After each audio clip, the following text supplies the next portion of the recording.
Binevenagh area of outstanding natural beauty. Audio descriptive text.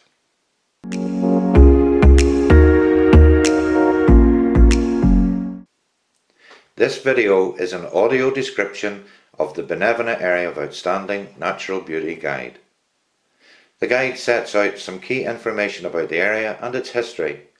It contains a map on one side and information on the other. It is normally folded down to 12 separate sides. The recording was produced by Direct Access on behalf of Causeway Coast and Glens Heritage Trust. The Trust is a charity devoted to protecting and enhancing the unique heritage of the Causeway Coast and Glens area. My name is Stephen O'Hara. This recording was done on the 18th of March 2021.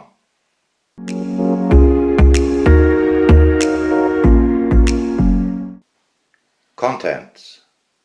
1. A place of pristine beauty. 2.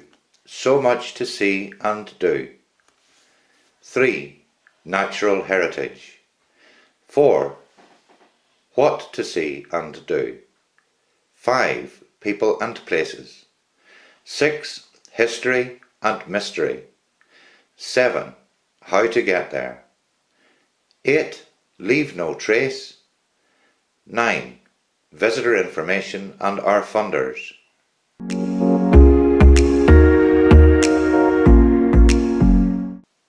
1.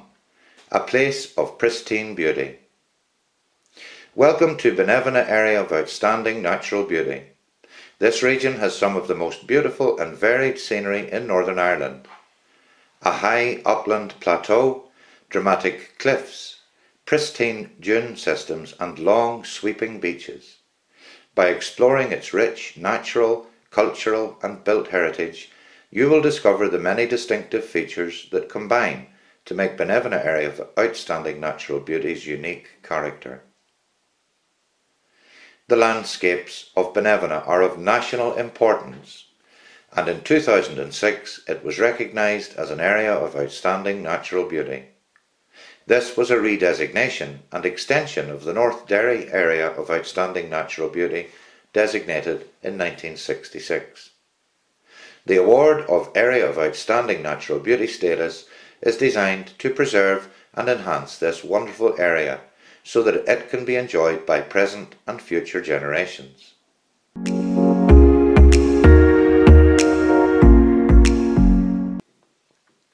2.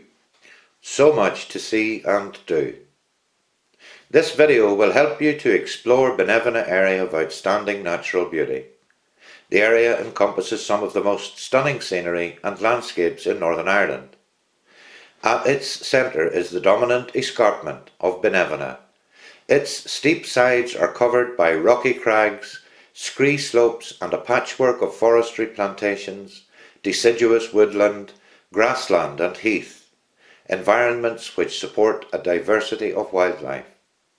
Feral goats and Irish stoats roam these crags and woods, while buzzards, kestrels and hen harriers patrol the skies. Binevenagh Mountain's dramatic cliffs mark the western extremity of the Antrim Plateau, and below lies a superb system of dunes and beaches that stretch from Portstewart to Lough Foyle.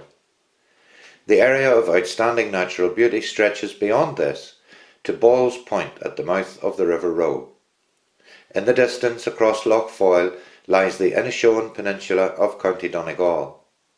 The mudflats and agricultural hinterland of Lough Foyle support a profusion of wildlife. In autumn, over 35,000 birds arrive from the Arctic region and spend the winter feeding on the wealth of food available. Worms, shellfish and eelgrass of the mudflats, plentiful fish in the loch, and graze on extensive turf lawns and agricultural land.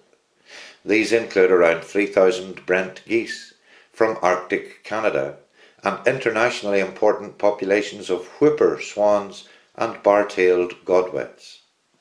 The flat plain, which stretches from the foot of the mountain to the shore, creates some of the most productive arable farmland in Northern Ireland. This land has proven rich in other ways too. In 1896 it yielded the Broiter, spelt Broigchter,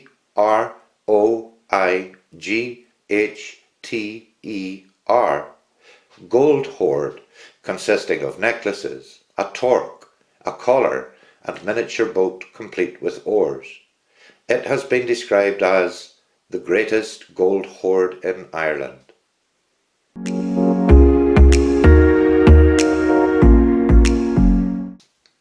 3. Natural heritage. Rising to 385 metres, the tabletop plateau of Binevenagh dominates the landscape here. It has been designated as both a special area of conservation and an area of special scientific interest.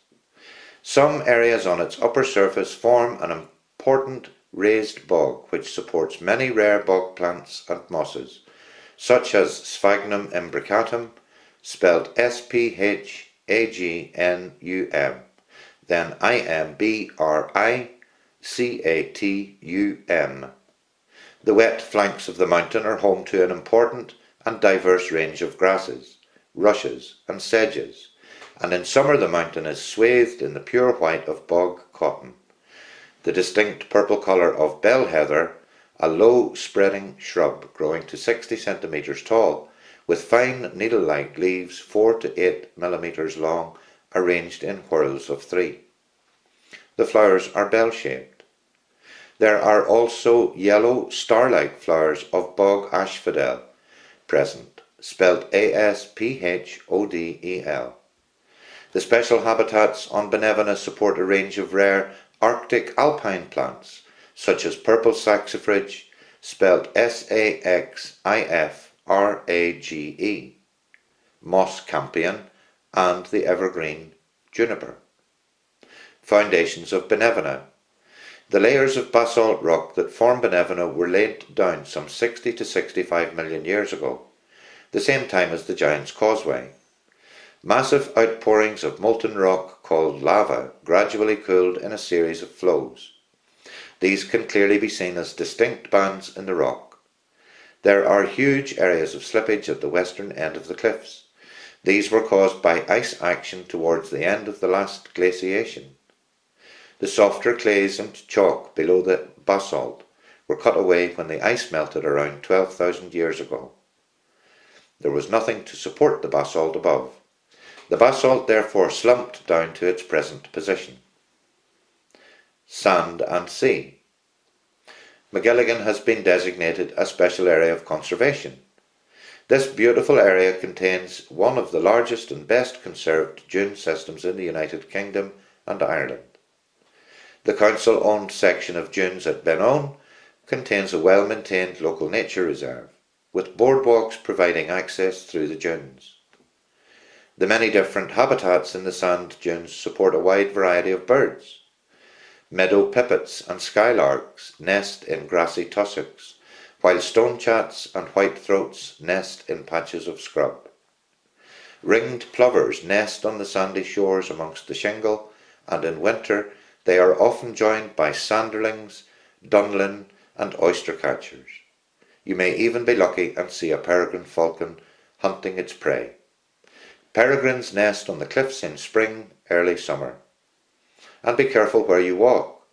The sand dunes support a population of Ireland's only native reptile, the common lizard. Mud, glorious mud. Wide and shallow, bordered by mudflat, saltwater marsh and polder, Lough Foyle is a magnet for many overwintering birds.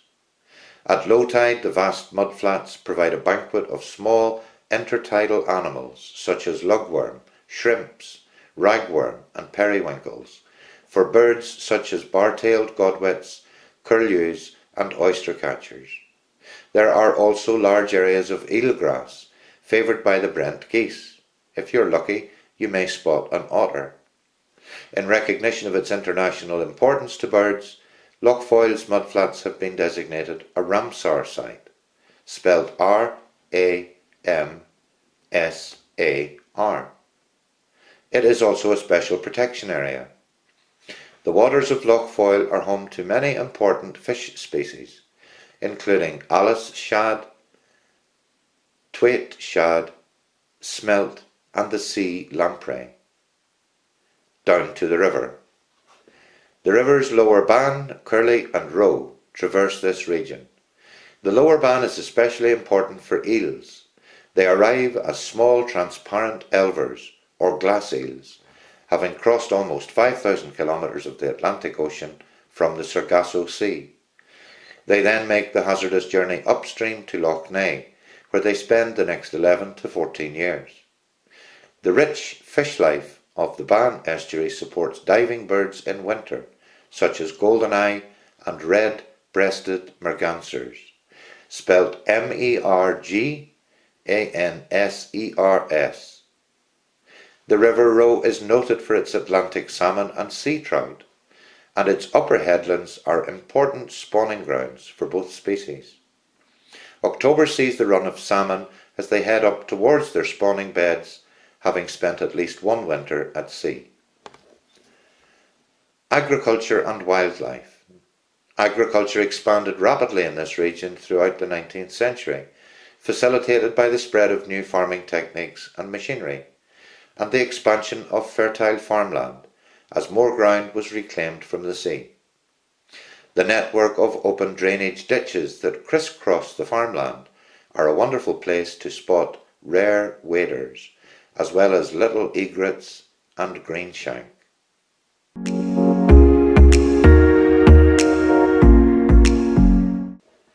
Four, what to see and do. Get out and about. You can take part in a wide range of activities in and around Binevenagh area of outstanding natural beauty. Walking. There are many wonderful walks through the glorious countryside of Binevenagh. Why not walk the North Sperrins Way? Cycling. The Sustrans National Cycle Network traverses the Binevenagh area of outstanding natural beauty, revealing hidden delights and lovely sights. Swimming. Binevenagh Strand has over 11 kilometres of golden sands stretching from downhill to McGilligan Strand, and is a popular spot for all who love swimming and water sports. Gliding. The Gliding Club near Bellarina offers you the chance to view the area of outstanding natural beauty from the air. Visit historic sites such as Downhill Domain or Hazlitt House. Check out the thousands of wintering birds along Lough Foyle. Stroll through the dune system at Binevenagh Nature Reserve and see how many different species of plants and animals you can record. Try something new: surfing, fishing, photography, golf, horse riding and many other opportunities.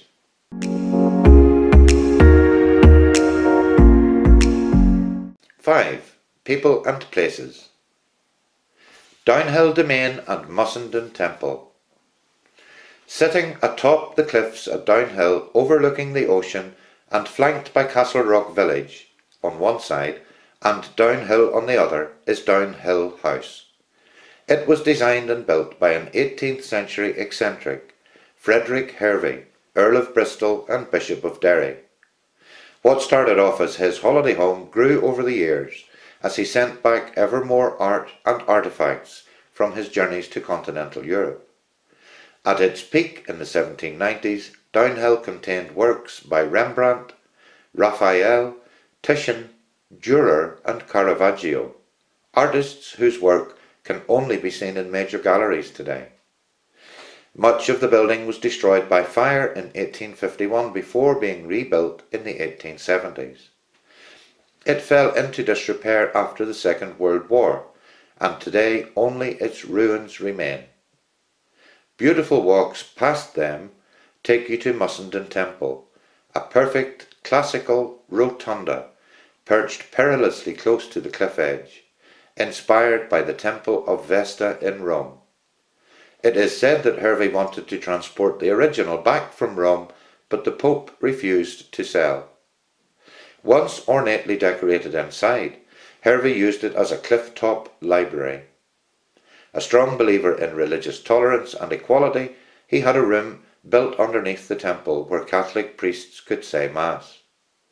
The site of Downhill Domain and Mussenden Temple is owned by the National Trust and is open to visitors.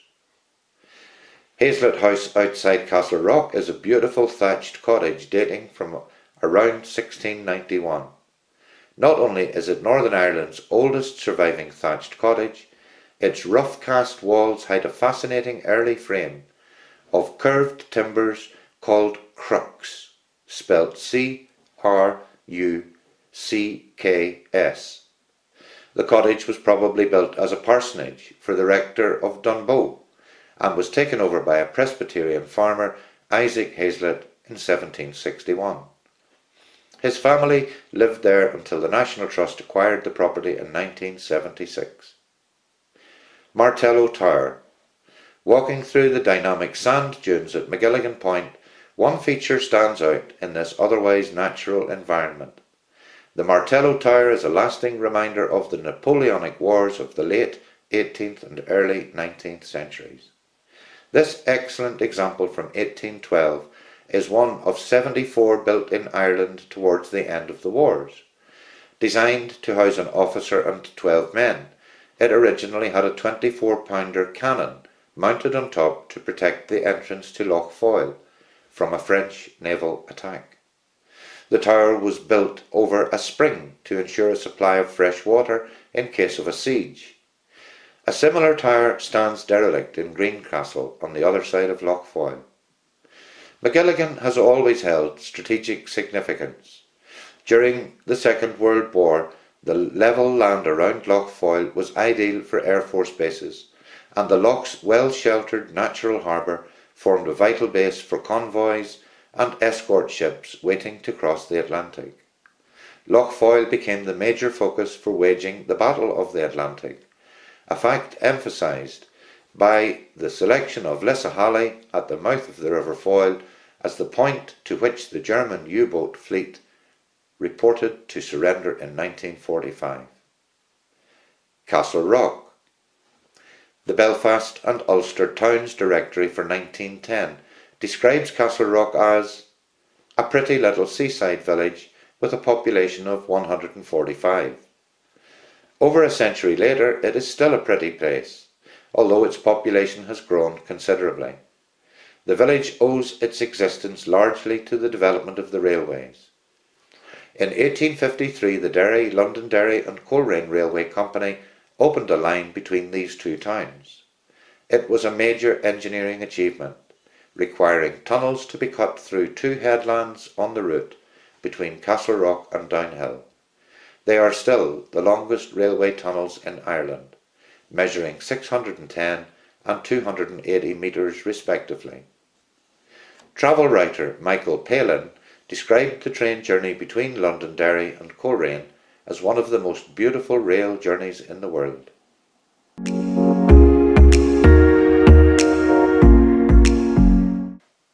Six, history and mystery. Mesolithic lifestyle. Binevenagh area of outstanding natural beauty has been settled since Mesolithic times, with the oldest settlement in Ireland, Mount Sandal, lying just outside the area, dating from 9,000 to 10,000 years ago. There have been numerous archaeological excavations around the Foyle and Bann estuaries. Finds at Grangemore include a dugout canoe, beads and Bronze Age pins. Other places of note include Ballywildrick Standing Stone and Bronze Age cairns on Binevenagh and at Ballyhannah. Bronze Age. Near Largantay, along the Windy Hill Road, is a Bronze Age wedge tomb known as the Well Glass Spring Cairn, dating from around 2500 to 2000 BC. First excavated in 1936, it was found to contain 3 chambers. The first contained sherds of beaker pottery and a flint scraper. The second had more pottery and the remains of 6 adults, a child of about 12 years and an infant. The third chamber had some pottery sherds, charcoal and some bones. Also nearby is the Giant's Sconce at Sconce Hill. This was an Iron Age hilltop enclosure with uninterrupted views over much of the local landscape. It is reputed to be Dun Cairn, the fortress of Cairn, the son of Fintan, one of the Red Branch Knights and a friend of the ancient Ulster hero Cuchulainn.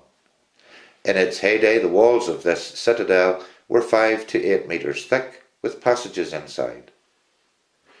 Saints and Scholars. One of the greatest saints to emerge after the death of St. Patrick in the middle of the 5th century was St. Colmcille. He was a member of a high-born clan from Gartan in Donegal and had strong ties with the Binevenagh area. In his youth, Colmcille was a frequent visitor to St. Patrick's Church at Duncrun, near Magilligan. He later exiled himself from Ireland, vowing never to set foot there again, and established a monastic settlement on the Scottish island of Iona. St. Aidan's Church near Ballerina occupies a site of historic interest as a place of Druidic worship. St. Aidan rose to fame as a great saint of Lindisfarne, and when he died, St. Colman brought some of his remains back and deposited them in a stone cairn. The cairn was near the site of a holy well of the Druids, which is believed to be capable of curing illnesses if certain procedures are followed. Murder and mayhem. In the past, the inland route from Coleraine to Limavady went via the ominously named Murder Hole Road, and 300 years ago it was the haunt of highwaymen. Many travellers simply disappeared, victims of the highwaymen, and their unmarked graves are said to lie along the lonely mountain top. The most infamous robber on this mountain was Cushy Glen, who operated here from 1798 to 1804. Small, heavy-set, his face disfigured by smallpox scars, Cushy would lie in wait for his victims as they made their way over the lonely mountain road and attack them from behind with a knife.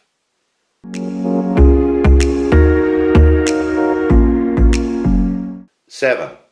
How to get there. Situated on the northwest coast of Northern Ireland, Binevenagh area of outstanding natural beauty is well connected by land, sea and air. To the west, Derry Londonderry is just 30 minutes drive, and the city of Derry Airport is even closer. Visitors arriving at either George Best Belfast City or Belfast International Airport can travel there in just over an hour. A seasonal ferry service connects Magilligan with Greencastle in County Donegal. The area is well serviced by rail, with the Belfast to Derry Londonderry route running through the area with stops at Ballerina, Castle Rock and Coleraine. Regular bus services operate through the AONB from both Coleraine and Limavady.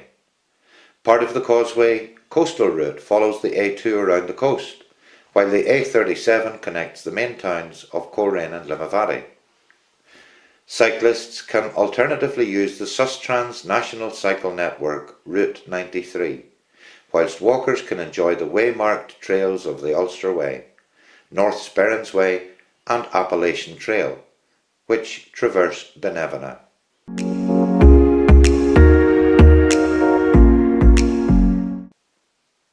8. Leave no trace. In order to minimize your social and environmental impacts on the outdoors, please follow the principles of Leave No Trace. Leave No Trace is an outdoor ethics educational program designed to promote and inspire responsible outdoor recreation through education, research and partnerships. Causeway Coast and Glens Heritage Trust supports the 7 principles of Leave No Trace. 1. Plan ahead and prepare. 2. Be considerate of others. 3. Respect farm animals and wildlife. 4. Travel and camp on durable ground, only in designated camping areas. 5. Leave what you find. 6. Dispose of waste properly. 7. Minimize the effects of fire. For more information, please visit www.leavenotraceireland.org. Practicing a Leave No Trace ethic is very simple. Make it hard for others to see or hear you and leave no trace of your visit.